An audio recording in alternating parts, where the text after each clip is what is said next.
বাংলাদেশের প্রাক্তন প্রধানমন্ত্রী শেখ হাসিনার সিংহাসন বদল হতেই এখানকার হিন্দুদের ওপর ছেয়ে যায় আক্রমণের ঝড়।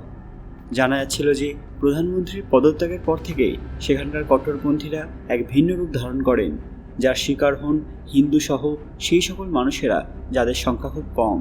হিন্দুদের ওপর অত্যাচার করা হচ্ছিল, পাশাপাশি তাদের কর্মস্থলেও বাধা সৃষ্টি করা হচ্ছিল। হিন্দু দোকানদারদের কাছ থেকে জিনিসপত্র লুটপাট করা হচ্ছিল।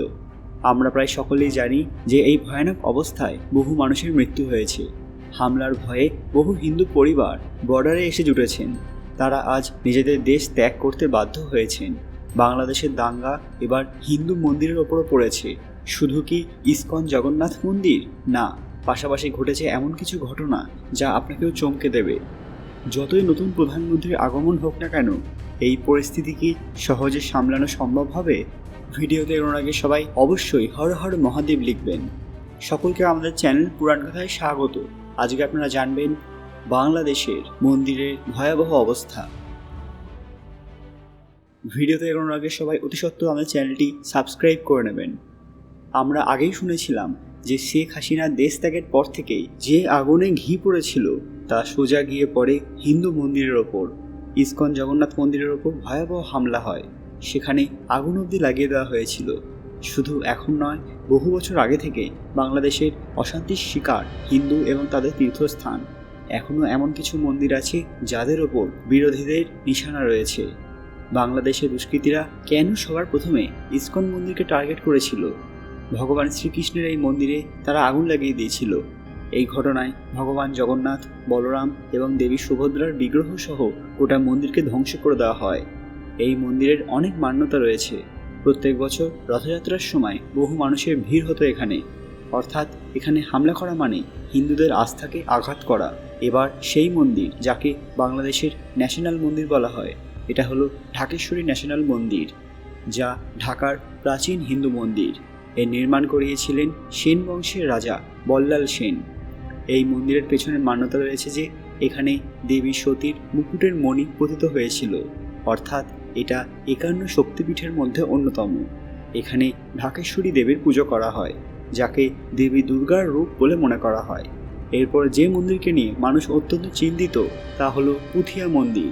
বাংলাদেশের রাজশাহী জেলাতে নির্মিত এখানকার সবচেয়ে ঐতিহাসিক তথা প্রাচীনতম মন্দিরগুলোর মধ্যে একটি পুথিয়া মন্দির।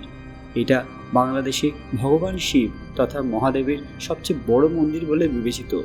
এটি শিবসাগর নামক ঝিলের চারপাশে জুড়ে নির্মিত, যাকে অত্যন্ত পবিত্র বলে মনে করা হয়। এই মন্দির বাংলা স্থাপত্য রীতি অনুসারে নির্মিত হয়েছিল, যা হিন্দু জমিদার রাজারা তৈরি করিয়েছিলেন। এই মন্দিরকে নিয়ে এক ভয়ানক কথা শোনা যায়। পাকিস্তানি সেনারা এই মন্দিরের শিবলিঙ্গকে তুলে ফেলার চেষ্টা করেছিল, এমনকি সেই পবিত্র শিবলিঙ্গকে ভেঙে ফেলার চেষ্টাও করেছিল, কিন্তু সেই শিবলিঙ্গকে সেখান থেকে বিন্দুমাত্র সরাতে পারেনি। তখন থেকেই এই মন্দিরের মহিমা চারিদিকে বিস্তৃত হয়। এই ঘটনা দেখে পাকিস্তান অবধি আঁতকে উঠেছিল।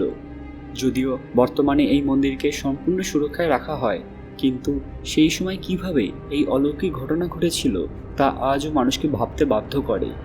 এরপর রয়েছে চন্দ্রনাথ মন্দির, যা বাংলাদেশের চন্দ্রনাথ পাহাড়ে অবস্থিত।